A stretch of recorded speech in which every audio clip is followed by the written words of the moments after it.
Good times never seem so good. Guys, na pagkain mo.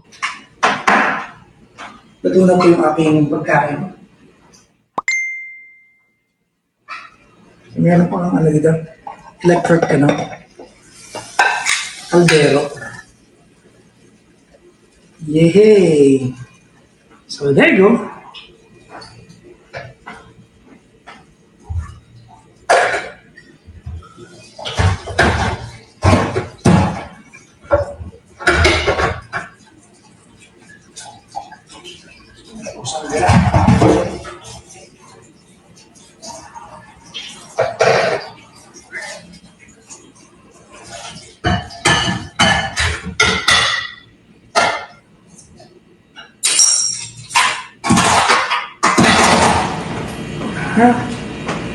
I think I forgot that it was electric.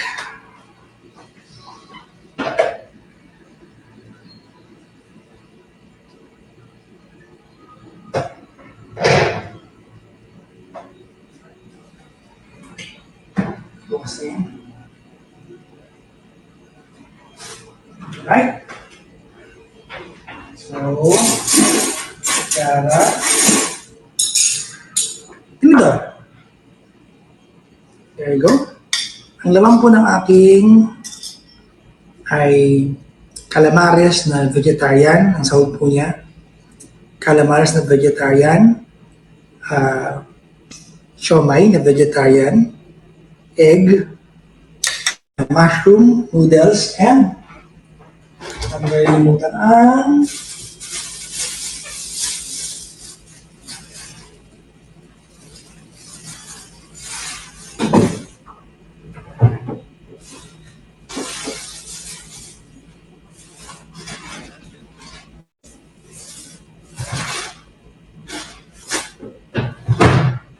wala na pala akong key. Alright, so we're gonna go upstairs na.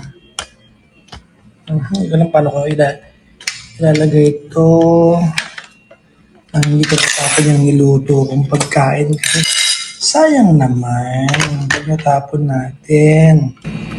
Alright. Let's go to my room and let's eat. Let's go. Yeah. Guys na naka-backpack.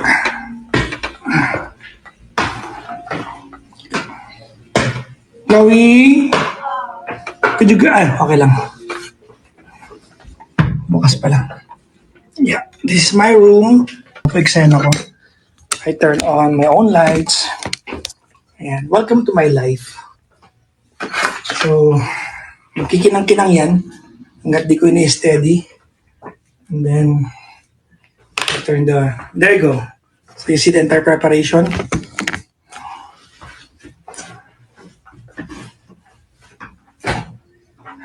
So, I always go home to a lonely room every night. I'm practically just turning on my own lights kasi kanya-kanyang buhay kami dito. So, if in case that day, si Kuya, hindi ako naipagluto, I should know how to cook my own food. If not, I should be able to go out and buy my own provision. So, hindi ako paalaga. Kaya ko sarili ko. Yeah.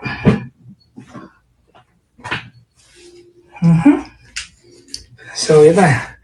I turn on the aircon. Hi, bird!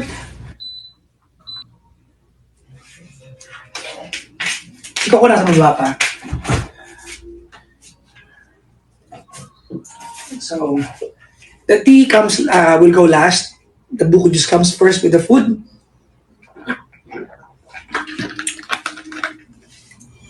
And let there be light.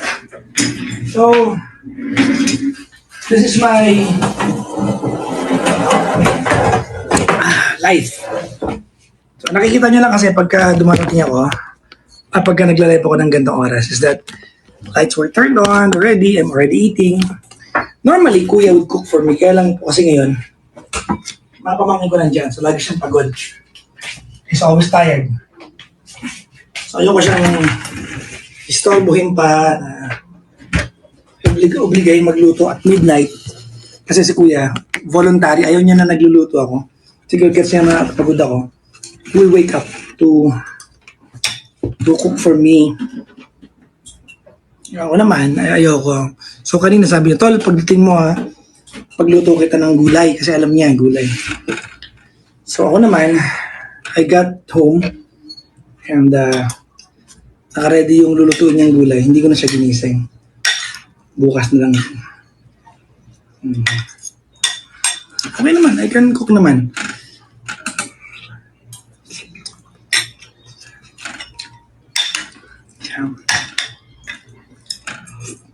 Siguro ang unahin kong kainin ay yung aking mahiwagang olives. I like olives. Ito meron siyang pimiento sa loob. Hand stuff. Ang laki niya guys. Ito yung tampo. Malaki yung parang olives na. Parang olive. I'm sorry.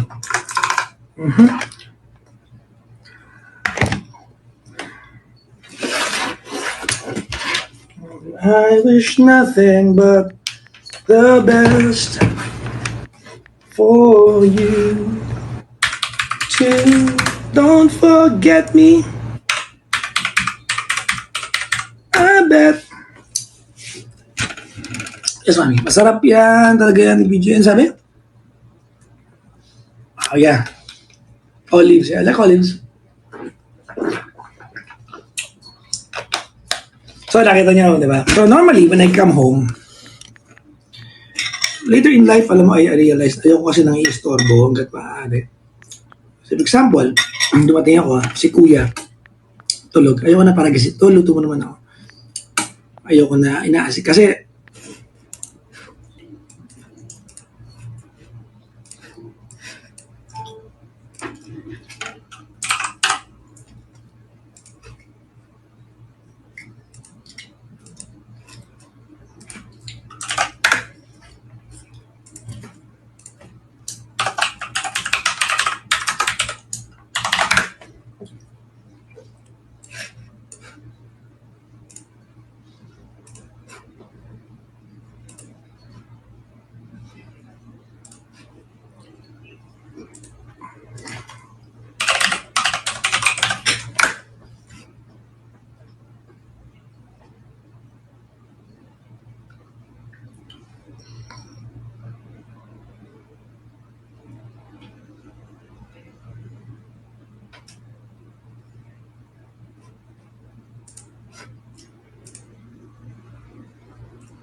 right?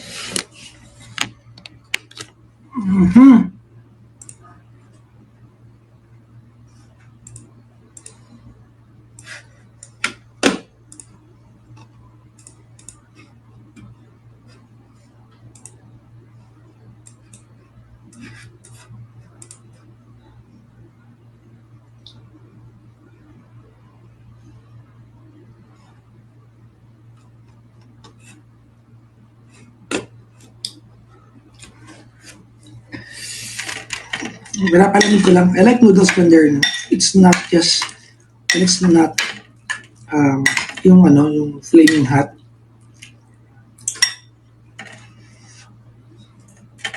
Hi guys! Kasi,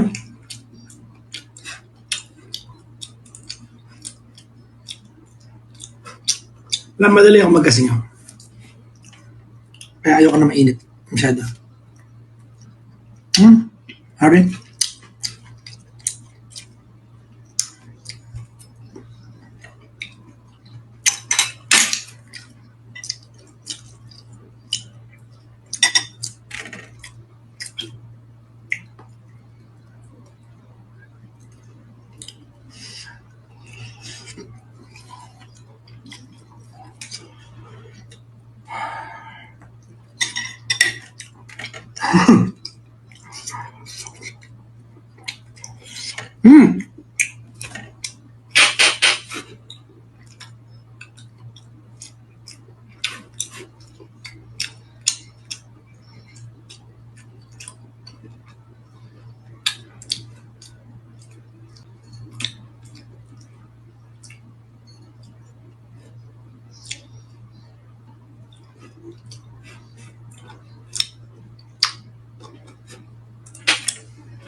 This is my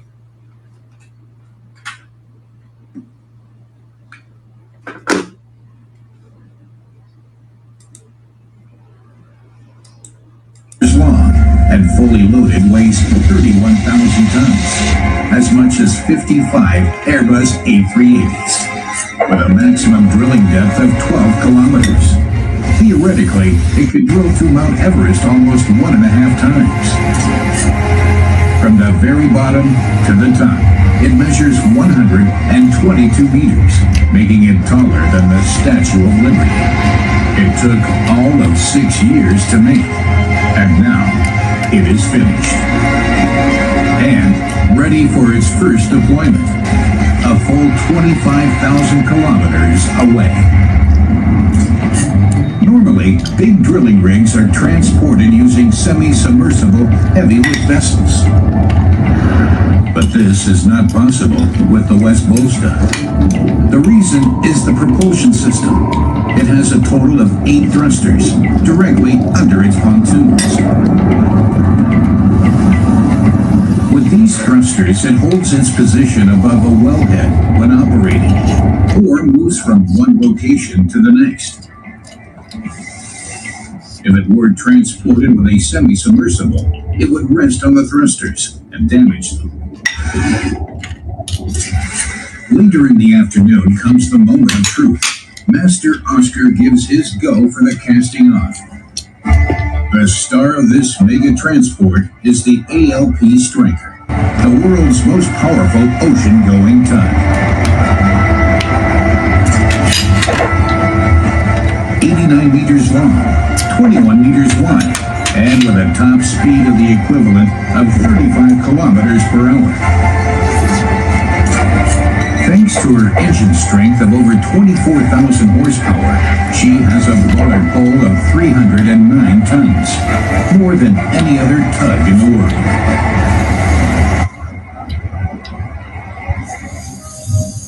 Responsible that the $400 million rig reaches its destination on time as overruns for the tug company. lagyan ko ng water para Plans to spend the lumang ng rest of the konti. day preparing the 2-kilometer long towing configuration, a steel Hot water, wire and chain construction. Then, first thing in the morning, they'll begin connecting it.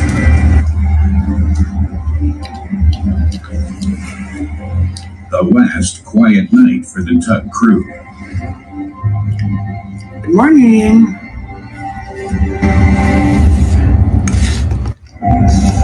The next day, Sarap. 6 in the morning. In 8 hours, at the latest, Captain Case wants to leave South Korea with a huge rig in tow.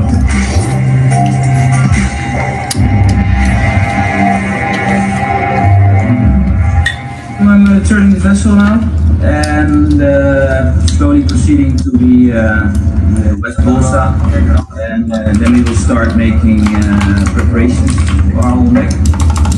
And once we are ready in the West Bolsa, we will start.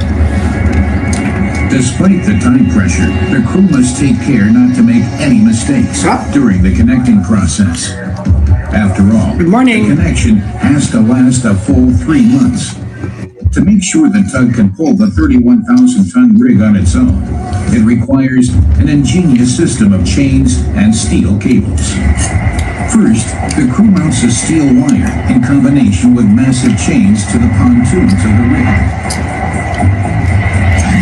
A part called Delta Plate connects the 2 wires to the LAP Striker's 8-centimeter thick main towing wire. Thanks to this triangular arrangement, the tensile forces are spread evenly. This relieves the load on the fixing points and wires and makes them more durable. It also enhances maneuverability. 2 emergency wires ensure that the ALP Striker can reconnect to the West Bolster. in case the main connection snaps during a storm.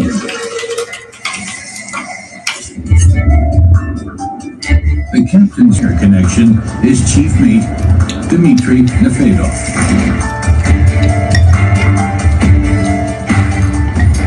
Very good condition. Everything already done.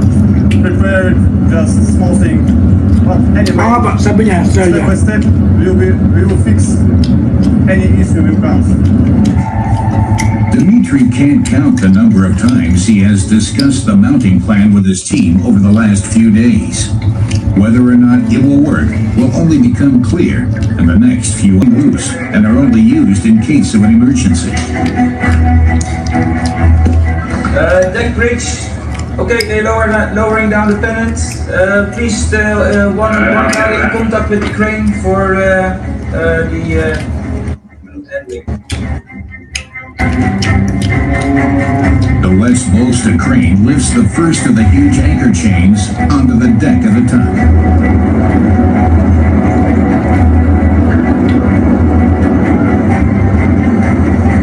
A safety pin keeps them in place while they're being connected to make sure no one gets hurt. Dangerous work. Really dangerous. Because always under tension, all equipment, all gears, and very heavy. You can see it.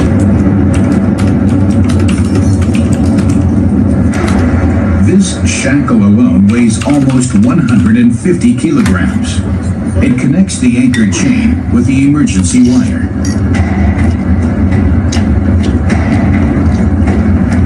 The pin of the shackle will fit through the chain, no issue. Yeah, no issue. You have to move a little bit. This is a mega transport in which even the smallest parts are huge. On the bridge, one thing counts above all else. Keep calm.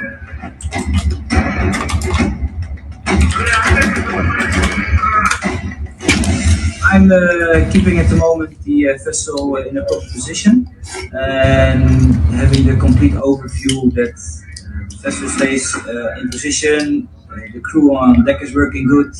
I'm not really busy with like the guys on deck with wires, shackles and things like that, but in my mind, yeah, it's making overtime. Because in the end, no matter who makes the mistake, he's responsible.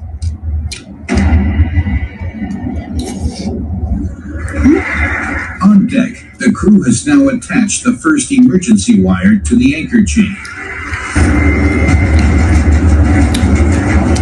Next step, crane, drop down, wire, and hook up to another end of this pennant. Pick up and move away. One step down. The crane lifts the chain and the emergency wire back onto the rig. In case the main connection breaks during the journey, the rig crew attaches a light buoy to it and throws the wire into the water.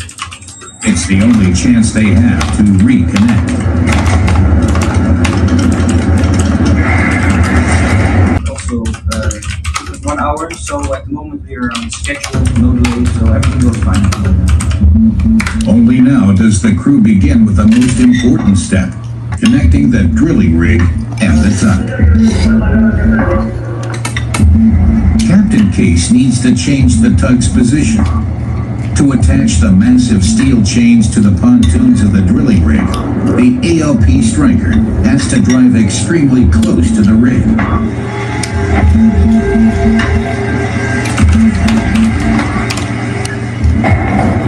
Chief Mate Dmitry gives final instructions to his crew.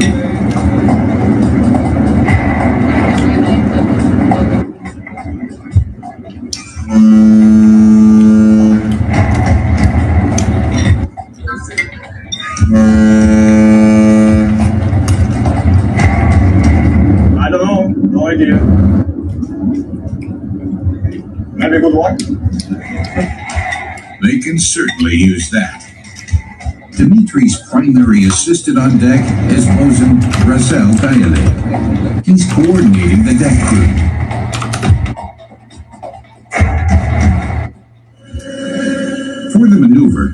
part of the tug crew transfers to the West Bolsta. The plan is to connect one pontoon at a time.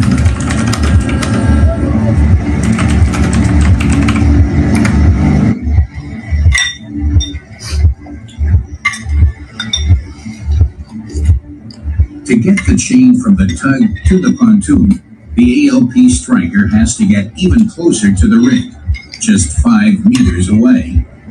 Neither of them is firmly anchored.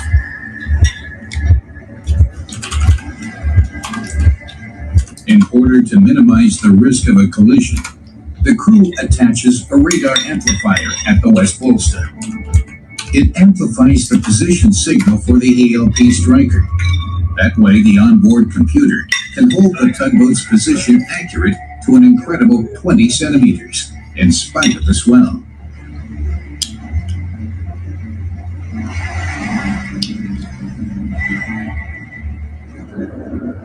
With the hoist, they pull the chain over. Okay, yeah. They're all under a lot of pressure. The tension is high. They know that any mistake they make now will not become apparent until they're already on the high seas, pulling their $400 million freight. Now it's very main step. We need to connect third chain, checking chain to Smith bracket. It's not so easy. Captain Case is getting impatient.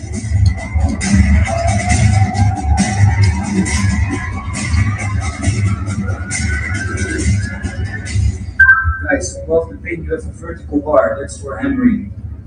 Use the vertical bar on top of it for hammering. Yes.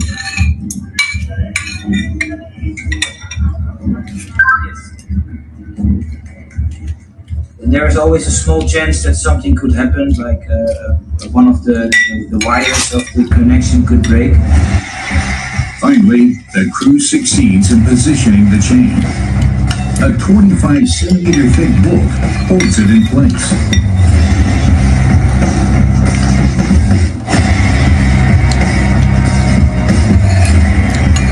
Everything's fine. You're almost finished, Joe. Lubricating grease from the lead should prevent the solid steel from breaking due to friction. Preparations for the spectacular mega transport are half done. Now, it's time for connecting the second pontoon.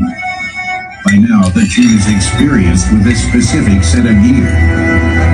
In the early afternoon, both pontoons of the rig are connected to the ALP striker. Captain Case wants to avoid starting in the dark because there is a lot of traffic around the coast. The last step is to connect the chains that the crew has attached to the pontoons of the rig to the main towing wire. The connecting piece, the so-called delta plate, is a solid steel plate. It will be underwater during the entire transport. That means they can't monitor it along the way.